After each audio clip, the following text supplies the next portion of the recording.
Shalom Bapak Ibu, Saudara-saudari sekalian. Kembali lagi bersama dengan kami di program podcast Evangelium HKBP Distrik 20 Kepulauan Riau.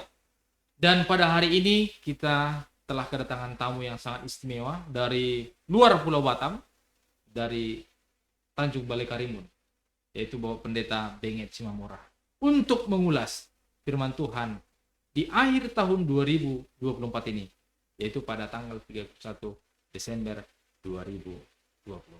Sebelum kita mengulas firman Tuhan ini, kita terlebih dahulu berdoa. Kita berdoa. Terima kasih Tuhan buat penyertaan-Mu sepanjang tahun 2024 ini, di mana Tuhan memberkati, melindungi, dan menolong kami dalam melakukan aktivitas kami sepanjang hari di tahun 2024 ini. Dan pada hari ini Tuhan, kami mau mendengarkan firman Tuhan yang akan dijelaskan oleh hamba-Mu, Bapak Pendeta Benget Simamora, untuk memasuki tahun 2025 yang Tuhan telah sediakan bagi kami. Terima kasih Tuhan, biarlah firman-Mu yang selalu menerangi, menguatkan, memberikan kami semangat untuk melanjutkan perjalanan kehidupan kami, perjalanan pelayanan kami di tahun 2025. Terima kasih Tuhan, dengarkanlah doa kami ini di dalam nama Tuhan Yesus Kristus, Tuhan dan Juru Selamat kami. Kami berdoa dan bersyukur. Amin. Amin. Baiklah Bapak Ibu, tidak memperpanjang lebar lagi, waktu kami serahkan kepada Bang Pendeta Benget untuk menyampaikan perkenalan singkat, jelas, dan padat. Terima kasih buat Pendeta Joni Leopidus Sirait selaku Sekretaris Distrik HKBP Distrik 20 Kepulauan Riau. Sama-sama. Dan saat ini berfungsi sebagai host terkait dalam program HKBP Distrik 20 Ya. Kepri. Perkenalkan, nama saya Benget Simamora STH Empak. Saya adalah seorang pendeta HKBP dan sedang melayani saat ini tetap di gereja HKBP, terkhusus di HKBP Resort Tanjung Balai Karimun, Distrik 20 Kepri.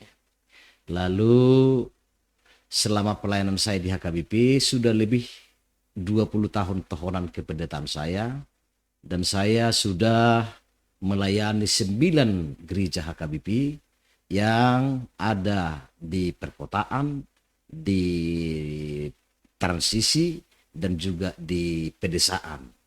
Jadi ketiga kategori bentuk pelayanan di tengah-tengah gereja HKBP sudah saya lewati selama pelayanan saya. Saya sudah berumah tangga dengan Boru Tambunan, Boru Rajai Boru Tambunan dari Baligi, dan kami dikaruniakan Tuhan ada 3 orang anak.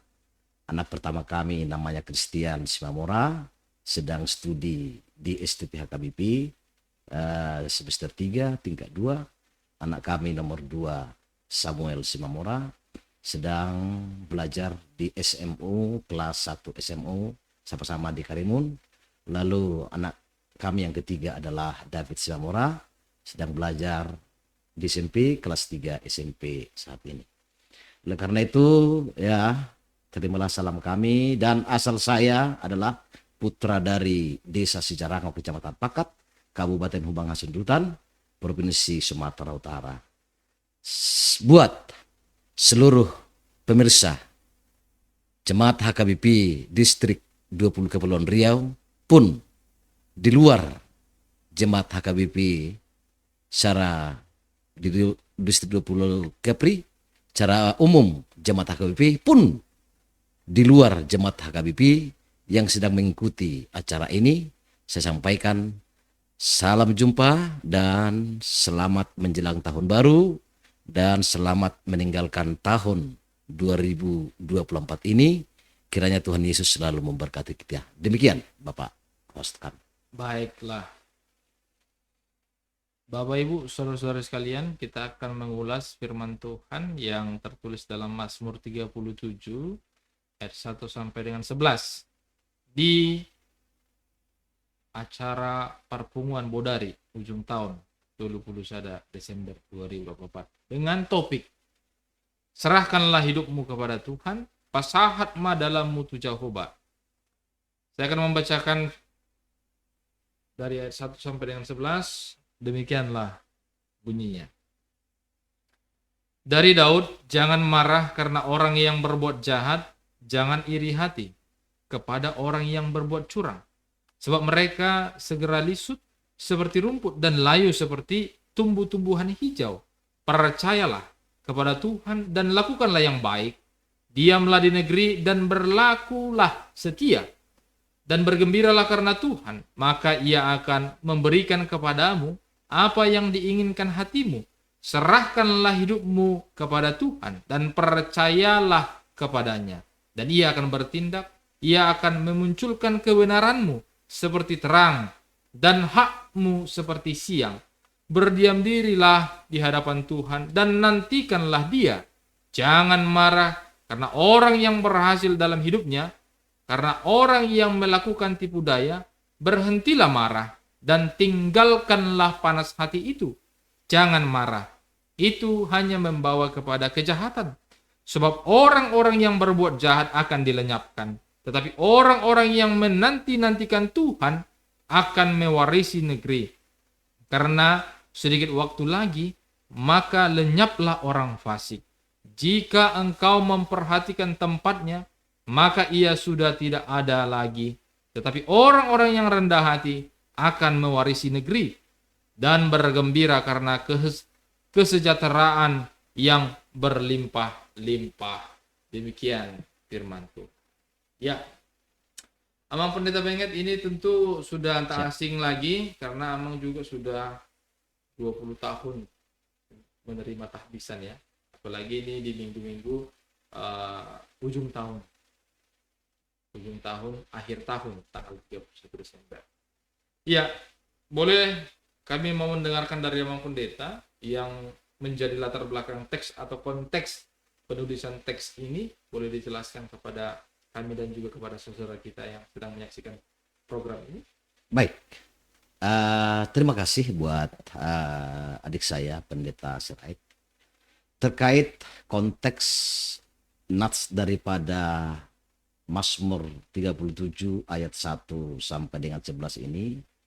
Ini adalah firman Tuhan yang disampaikan kepada Raja Daud. Waktu itu Raja Daud masih hidup, dan dalam masa hidupnya dia menghadapi bentuk-bentuk dan sikap-sikap orang yang ada pada zamannya.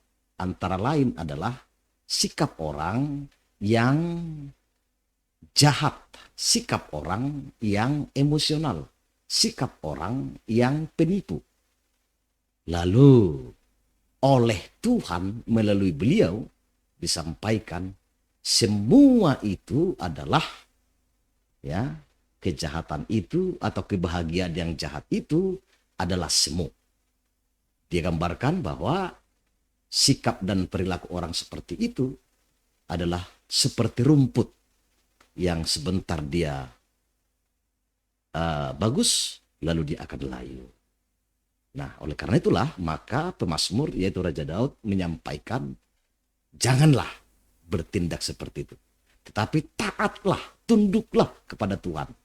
Ya, karena Tuhan sang pemberi hidup senantiasa menyertai orang-orang di dalam perjalanan hidupnya.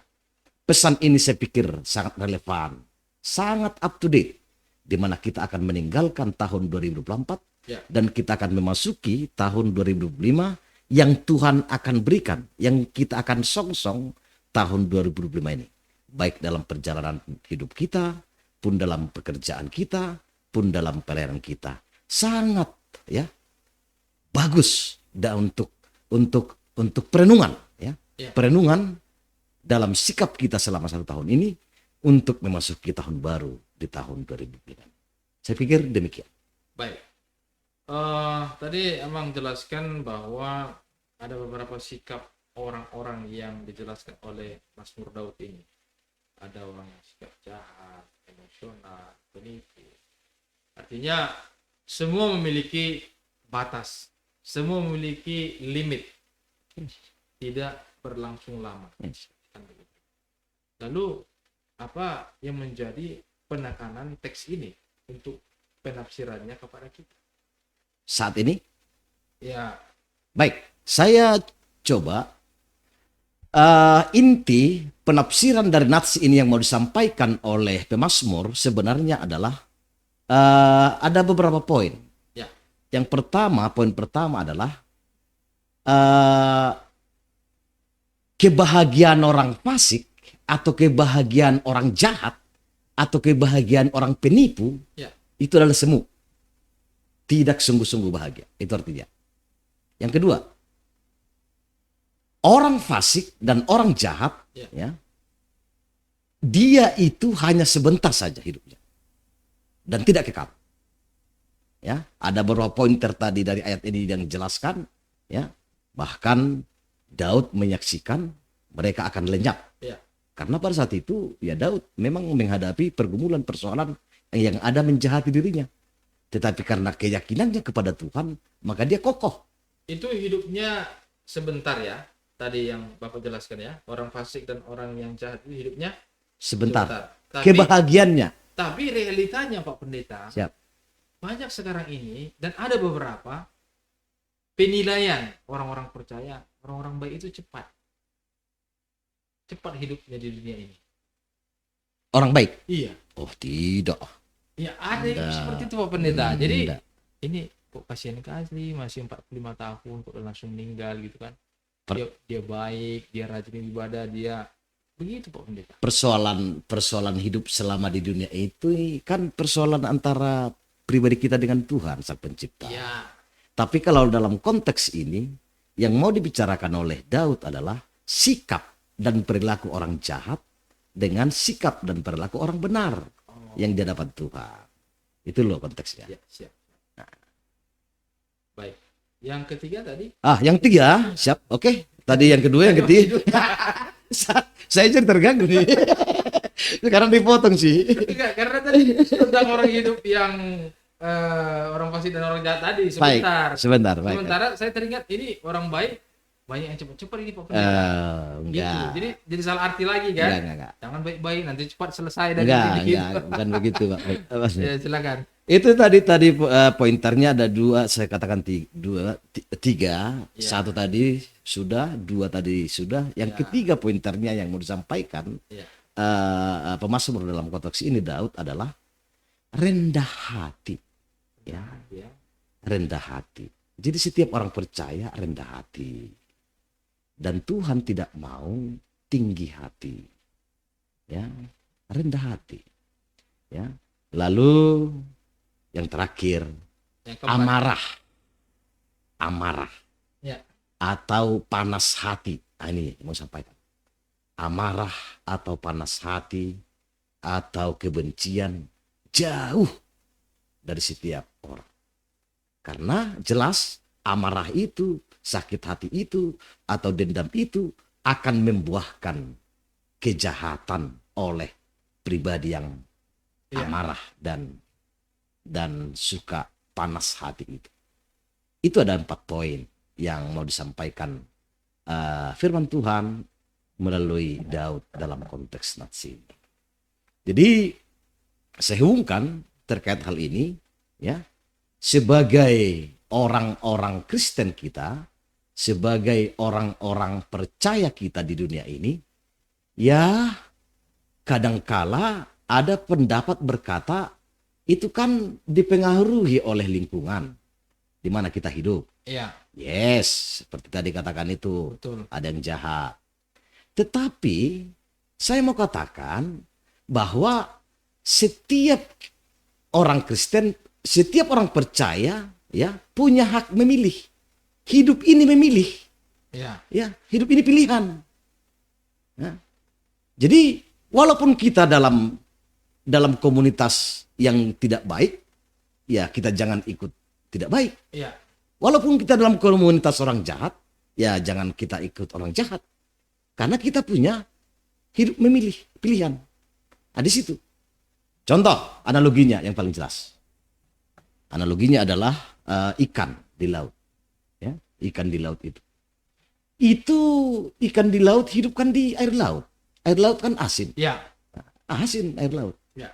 Lalu apakah terpengaruh ikan yang hidup di air Laut. asin menjadi asin dia? Oh tidak. Tidak. Tetap ikan itu walaupun dia hidup di air asin, dia tetap nggak asin dan enak dan gurih. Nah, gitu loh. Jadi orang-orang Kristen pun, Tapi ada ikan asin, Pak Pendeta. nah ikan asin itu kan begini ceritanya itu. Dia hidupnya Iya, di air laut, lalu diambil, dia tetap masih ikan enak segar, lalu dimasukkan lagi garam sehingga dia menjadi ikan asin. Oh, Nah, namun yang paling hakikinya dia tetap nggak terpengaruh. iya, iya, iya. Iya, jadi artinya begini. Jadi memang sederhana penafsiran dan pemahaman aman terjemahan tentang bagaimana memilih Yes, menjadi hidup yang baik. yes. Silakan dilanjut, Om. Nah, jadi begini. Tidak mungkin ya. Ya, Ya, ini analogi lagi. Tidak mungkin orang jahat yang berbicara saat ini dibicarakan oleh Daud dalam konteks ini, Oke. manusia pada zamannya, pun zaman sekarang, biar jelas, ya, pun zaman sekarang kita orang percaya.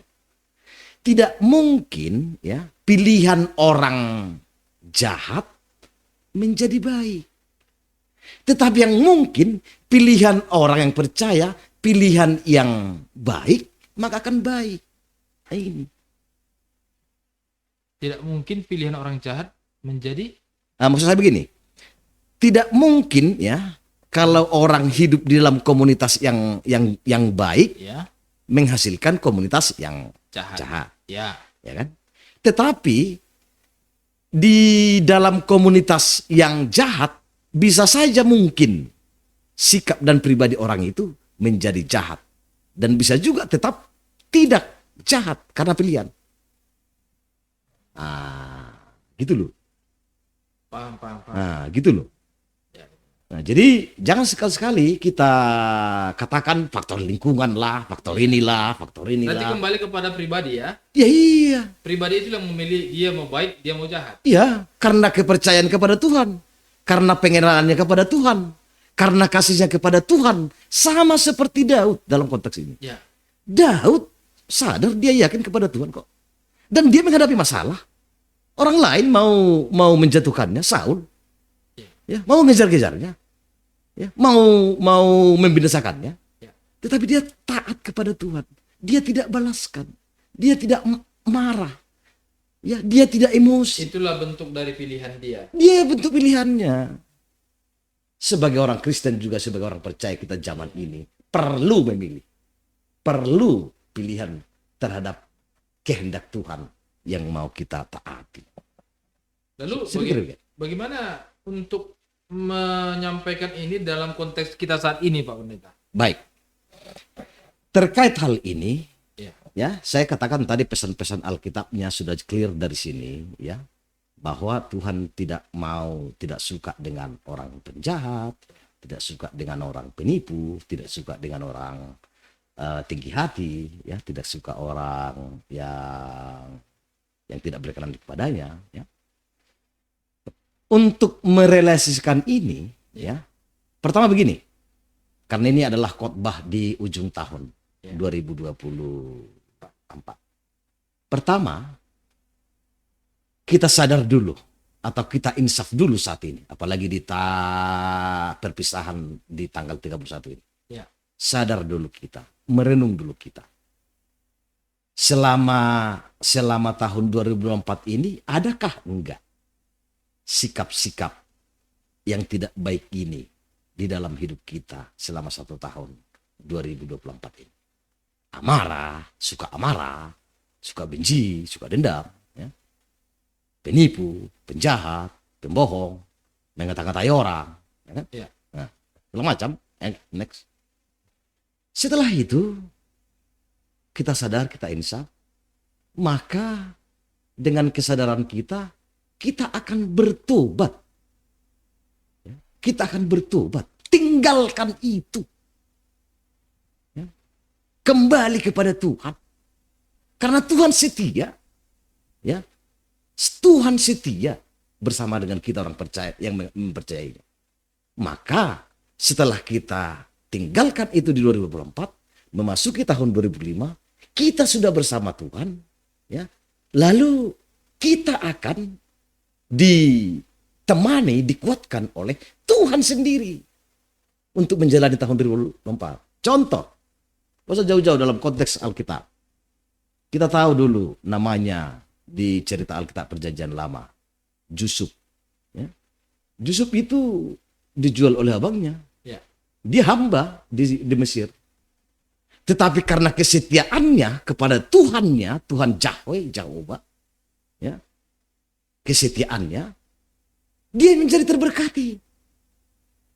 Ya, apa yang dia dapatkan terberkati. Tetapi jangan salah, dia sebagai orang percaya juga dicobai kok. Iya. Contoh, cobaannya, waktu dia di Raja Firaun memberi dia hak untuk menguasai semua harta kekayaannya, ya, dia dicobai kok oleh iblis melalui istrinya. Dikatakan bahwa dituduhkan bahwa dia melakukan yang tidak baik dengan istri raja. Lalu katakan raja, putuskan masukkan penjara. Lalu dia dimasukkan penjara. Tetapi di penjara pun dia selalu berbuat baik karena dia yang Tuhan yang dia percayai. Maka kepala penjara juga memberi kuasa kepada setiap di penjara itu. Nah, sampai pada saatnya kembali lagi bahwa dia bisa menjawab mimpi Raja Firaun terkait masalah yang akan terjadi di tengah-tengah bangsa Mesir. Nah, oleh karena itu sebagai orang percaya, ya tetap ada aja pencobaan buat kita. Sama halnya itu dengan epistel dalam konteks nats kita ini. Di epistel dikatakan itu di 1 Petrus 5 ayat 6 sampai 11, ya, dikatakan di situ berjaga-jagalah. Luar biasa ini, ya. Berjaga-jagalah. Hendaklah, ya. Sadarlah dan berjaga-jagalah. Lawanmu si iblis berjalan keliling, ya, seperti singa yang mengaum-ngaum dan mencari orang-orang yang dapat ditelannya. Ini. Jadi setiap orang percaya harus berjaga-jaga. Jadi kita harus pakai itu, iman kita itu, Yesus. Dan kebenaran firman-Nya. Kalau enggak, sama seperti singa, dimasuki kita semua. Demikian. Baik, minum dulu Abang Oh, Pendeta. boleh. Terima kasih. Nanti Terima kasih buat penjelasan-penjelasan. Distrik W Kepri, ada air putih, ada air bening, studio, air putih. Baiklah, Kio Abang panggabi Pendeta. itu perhorasan. Tadi sudah sangat luas dan tajam untuk menghantarkan kita memasuki tahun 2025 ya. Agar kita tetap bergantung dan berserah kepada Tuhan, menentukan pilihan kita dalam kehidupan di tahun 2025. Ya. Benar. Untuk mengakhiri program ini, Om Pendeta, Siap. boleh disampaikan kepada Bapak Ibu serta saudara kita yang menyaksikan closing statement dari semua yang telah kita bahas tadi menjadi satu kekuatan yang gampang diingat dan diiman. Baik. Terima kasih buat Pendeta Sirait, adikku, host saat ini. Sebagai closing statement dari saya, sebagai pembahasan terkait nats ini adalah, pertama, ya, janganlah berbuat jahat. Lalu sebaliknya, berbuatlah yang baik selama hidup. Perbuatlah yang baik. Lalu yang berikut, apalagi kita mau menghantarkan dan mau memasuki tahun 2025, ya, sikap kejahatan, ya, sikap kefasikan kita jauhkan, ya, amarah kita jauhkan. Tetapi kita rendah hati di hadapan Tuhan, lalu kita berharap kepada Tuhan, maka Tuhan akan menuntun kita. Janji firman Tuhan katakan bahwa aku akan menemanimu selama hidupmu. Jadi Tuhan menyertai kita. Kalau dalam topik tema khotbah dikatakan serahkanlah hidupmu kepada Tuhan, maka kita harus benar-benar mempercayai Tuhan itu. Jadi sebagai closing statement dari saya, ya, berbuatlah yang baik, ya, jauhkanlah kejahatan, kebencian, amarah, tetapi lakukanlah yang baik selama kita hidup, apalagi memasuki tahun 2025. Di tahun 2024 ini, karena ini adalah akhir, ya, sebagaimana pergantian tahun, sebagaimana semua keluarga Kristen akan berada antara perkumpulan, ya, itu adalah salah satu suasana untuk mengevaluasi diri, ya, mengakhiri tahun 2024 dan memasuki tahun 2025. Evaluasi diri, mana sikap yang jahat selama ini, mana sikap yang tidak baik selama ini, maka itu ditinggalkan, bertobat, dan masuki tahun 2005 dengan sikap yang baik, sebagaimana taat dan tunduk kepada Tuhan. Demikian, Baik, Bapak. terima kasih Bang Pendeta. Kami sangat dikuatkan dan dicerahkan untuk memasuki tahun 2025 kita menghindari yang jahat dan melakukan yang baik. Terima kasih Bang Pendeta. Boleh ditutup dalam doa Bang Pendeta? Boleh. Silakan Bang Pendeta. Makasih. Ya Tuhan, Allah Bapa yang di sorga, dalam nama Yesus Kristus Tuhan kami. Terima kasih buat kesempatan ini. Kami bisa belajar kebenaran firman-Mu dari Mazmur 37. Kami bisa telaah kebenaran firman-Mu. Tolonglah ya Tuhan, kami pribadi lepas pribadi memahami, mengerti, melakukan, dan seluruh jemaat-Mu dan seluruh orang-orang percaya, seluruh orang-orang yang menyaksikan acara ini. Biarlah kebenaran firman ini menguatkan hati, menguatkan pikiran, menguatkan iman akan pengenalan di Kau, sehingga bisa melakukan kehendak-Mu, bisa bertobat, bisa meninggalkan kehidupan yang tidak sesuai dengan kehendak-Mu selama 2024 ini. Amarah, kebencian, dendam, kejahatan, tipu daya, jauh. Tetapi kerendahan hati, percaya kepada Tuhan, melakukan kehendak Tuhan, itulah yang akan kami hidupi dan kami lakukan kepadamu di dalam hidup kami tahun 2025 ini. Engkau berkati Tuhan pimpinan gerejamu, KBP, tentu juga mulai dari Purus, Preses, Pendeta Resort, Puluhan Huria, dan seluruh jemaat-jemaat gerejamu KBP, dan seluruh pemirsa saat ini, sehingga mereka terkuatkan, mereka terberkati oleh kebenaran firman-Mu, dan Roh Kudus-Mu memberikan kami pengertian pemahaman, sehingga kami sungguh-sungguh mengerti, memahami kehendak Tuhan, kami lakukan, dan dapat kami pilih kehidupan, memilih hidup yang baik, dan meninggalkan kehidupan yang jahat. Dalam nama yang kudus, nama Tuhan Yesus Kristus, Tuhan Juru Selamat kami yang hidup dan menyelamatkan kami, membenarkan kami berdoa bersyukur kehadirat-Mu ya Tuhan Allah yang Maha Kuasa, yang mengasihi, menciptakan kami, dan menolong kami. Anugerah daripada Tuhan kita Yesus Kristus, kasih setia daripada Allah Bapa, serta persekutuan daripada Roh Kudus menyertai saudara-saudari sekarang sampai selama-lamanya. Amin. Amin.